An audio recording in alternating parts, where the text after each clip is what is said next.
Doctor Chandana जी मानसा के चरणों में विषय वंदना, पूज्य गुरुवर्या प्रज्ञामूर्ति डॉक्टर अक्षय सतीश मानसा के चरणों में विषय वंदना। हमारी चर्चा सुख विभाग सूत्र पर क्या हो रही है, चल रही है। हम आगम के माध्यम से सुख विभाग सूत्रों का श्रवण कर रहे हैं। कल हमने देखा कि श्री गौतम स्वामी सुभव कुमार के बारे में प्रभु महावीर से विचार वार्ता कर रहे हैं। हे प्रभु, ये सुभव कुमार कितना सुंदर है, कितना अच्छा इसका रूप लावण्य है। सुभव कुमारे इथे ते रुवे जावे सुरवे सुभव नम धंते कुमाराणम इमा युवा युवा उरना मानुष रिद्धि किन्ना लद्धा किन्ना पता किन्ना अभिसिया के ऐसी आसी पुण्य भवे चाव हिमाए बाकिम बोते न पारसिये गमसिये सविनसिवा किंवा दच्चा किंवा मोचा किंवा संहयता कसंवा भुवस्वा समनस्वा भानस्वा अंत्ये एकमेवे आयन्ये वयनं सोचा विसमम सुभव कुमारने इमा युवा युवा मानुष रिद्धि लद्धा पता अभिना संभव धन्य सुभव कुमार अपूर्व मानवीय समृद्धि कैसे उपलब्ध हुई, भगवान इसको इतनी समृद्धि कैसे उपलब्ध हुई है, कैसे प्राप्त की और कैसे उसके समूह उपस्थित हुई। सुभव कुमार पूर्व भाव में कौन था? आपको सुभव सूत्र का वाचन क्यों होता है कि सुभव कुमार के बारे में ही हमें क्यों बताया जा रहा है? तो गौतम स्वामी को भी क्या थी इच्छा कि सुभव कुमार कौन है, बस दान देकर क्या उपयोग कर और आचार का पालन करके किस श्रमण या महान के एक भी आचार्य को श्रमण कर सुभव कुमार ने ऐसी वृद्धि प्राप्त की। सुभव कुमार ने पूर्व भाव में एक आचार्य भगवान को दान देकर ऐसी वृद्धि प्राप्त की थी। कैसे है समृद्धि इसके सम्मुख उपस्थित है। सुभव कुमार की व्यवहारिक जीवन जीने की कला इतनी भूषण थी कि आकर्षक थी कि वह आम जन समुदाय को प्रत्येक भाजन हो गया। उसे सभी प्रसन्न थे, प्राणों के अंतराय से उसे चाहते थे, मतलब प्राणों से उसे सभी क्या करते थे, चाहते थे। मन के हृदय से देवता की तरह उसे स्थान मिलता था, देवता की तरह कैसे पूजा जाता था। इससे ही नहीं, वह साधुओं का भी स्नेह पात्र था। आध्यात्मिक साधना की दशा में प्रतिपल जागरूक प्रगतिशील रहने के कारण निस्वार्थ भाव आसक्त एवं निष्कर्ष रुचि वाले साधु पुरुषों के हृदय में भी सुभव के प्रेम पूर्ण स्थान था। यह सुभव कुमार के लिए जो अनेक विशेषता प्रयुक्त की गई है, ये वे सामान्य दृष्टि से सारांशक है, किंतु उन सबके अर्थ में थोड़ा अंतर है, जो इस प्रकार है। वह दृष्टि जो चाहे योग्य हो, किसी की इच्छा की जाए, वह इष्ट था। इष्ट रूप किसी की चाह उसके विशेष कृत्य उपस्थित करके भी संभव हो। इष्ट रूप यानी क्या, अर्थात उसकी प्रकृति ही ऐसी थी कि उसे सब प्रेम करते थे। कांत यानी क्या, कांत इष्ट रूप का भी अन्य कारणों से संभावित हो, उसे स्वरूप कांत रमणीय, कांत सुंदर स्वभाव वाला ऐसे सुभव कुमार था। अभी आगे की जानकारी सुभव कुमार कैसे था कि हम कब जानेंगे, कल जानेंगे। आगे में विषय पढ़ाते तम चारों इस प्रकार की आगम ज्ञान के विषय में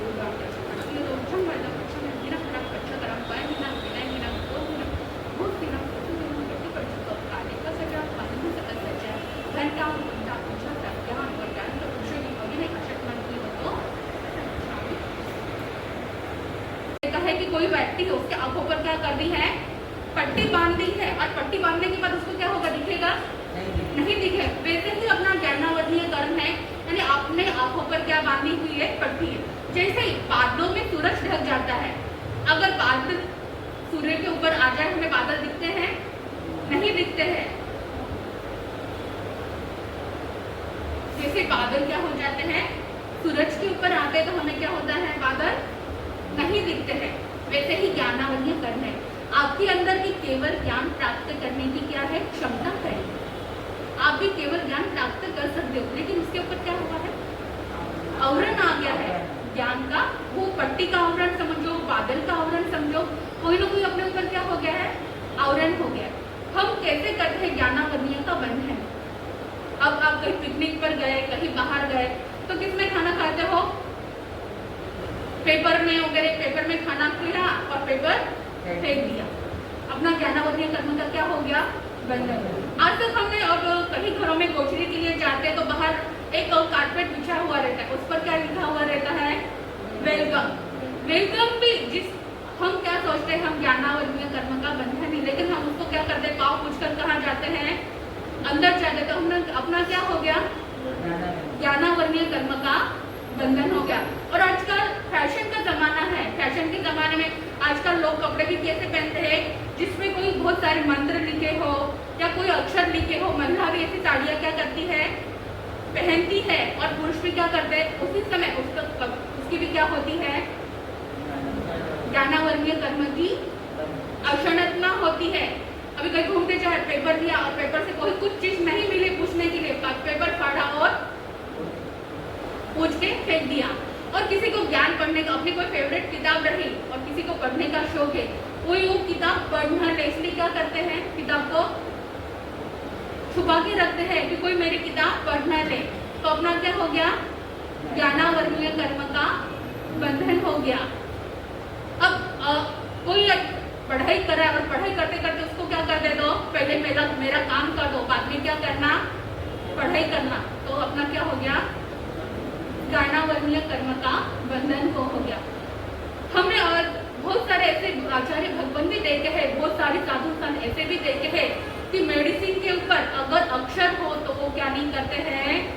उस मेडिसिन का उपयोग वो नहीं करते हैं। वो कहते कि भले ही मेरे प्राण चले जाए, लेकिन मैं क्या नहीं करूँगा? मेडिसिन का उपयोग नहीं करूँगा। ऐसे भी आचार्य भगवान होते हैं। ऐसे ही मुझे एक ज्ञानी हो, जैसे अपने व्यापार में भी अगर आपको आगे बढ़ना है, किसी ने ज्ञान की टिप्स आपको दी है, तो उसका भी क्या करते हैं? नाम छुपाते। ये तो मुझे पहले से ही आता था, ये व्यापार की कला तो मैं क्या करता हूँ? पहले से ही जानता हूँ। ऐसे ही ज्ञानावर्णीय कर्म की मुझे एक कहानी याद आ रही है। कहानी है उस जमाने की, जब गुण मंजरी और एक सेठ थे। सेठ के पास अथांग पैसा था और सेठ के 5 पुत्र और 4 लड़कियां थी। अब पैसा होने के बाद, सेठ आने के बाद इतना पैसा था कि सेठ ने अपने पुत्र को कहाँ डाला? स्कूल में डाला। स्कूल में डालने के बाद अब बच्चे पढ़ाई नहीं करते तो अध्यापक क्या करते हैं? सर टीचर क्या करते हैं? कि डांटते हैं। तो बच्चों के साथ में ऐसा ही हुआ कि बच्चों ने क्या नहीं किया था? होमवर्क नहीं किया था। तो टीचर ने उनको क्या कहा? होमवर्क के लिए डांटा और पहले छड़ी मारते थे, उनको क्या कर दी? हाथों पे छड़ी लगाई। अब बच्चों ने आके माँ से शिकायत कर दी कि माँ देखो मुझे क्या किया है, सर ने मारा है। अब माँ तो बच्चों का इतना लाड प्यार करती थी कि जिसकी कोई सीमा ही नहीं। तो माँ ने कहा कल से स्कूल जाने की क्या नहीं है जरूरत थी। अपने पापा के पास इतना पैसा है कि तो आराम से बैठकर क्या कर सकता है? कमा के खा सकता है। 2-4 दिन बीत गए। अध्यापक ने कहा बच्चे स्कूल क्यों नहीं आए हैं? पिता को समाचार दिए। पिता ने कहा तू बच्चों को स्कूल नहीं भेज रही है। तो दोनों में क्या हुआ? झगड़ा हो गया कि नहीं भेजेंगे, अपने पास पैसा है, मेरे बच्चों को क्या करते हैं? सर मारते। तो मैंने क्या करूंगी? बच्चों को स्कूल नहीं भेजूंगी। दिन बीतते गए, अब बच्चे बड़े हो गए। अब व्यापार का समय आ गया तो बच्चों को क्या व्यापार का कोई गणित कुछ भी नहीं आ रहा है। तो सेठ ने बोला तेरे कारण क्या हो गए है? बच्चे बिगड़ गए हैं। अब दोनों में झगड़ा हो गया। झगड़ा इतना बढ़ गया कि सेठ को गुस्सा आ गया। सेठ ने एक पत्थर लेके सेठानी के ऊपर मार दिया। अब सेठानी उसी समय वहां पे क्या हो गई? धराशायी हो गई और वो मर गए। वही जीव गुण मंजरी का क्या बनता है? जीव बनता है। अब गुण मंजरी तो दिखने के लिए इतनी सुंदर थी, जिसकी कोई लावण्य की कमी नहीं थी, लेकिन कानों से गूंगी और उसे ज्ञान नहीं था। और धनवान सेठ की पुत्री थी। अब सेठ पूछता है कि वह मेरी पुत्री तो इतनी सुंदर है, सब कुछ है, लेकिन इसने कौन से कर्म का बंधन किया था कि ये कैसी हो गई?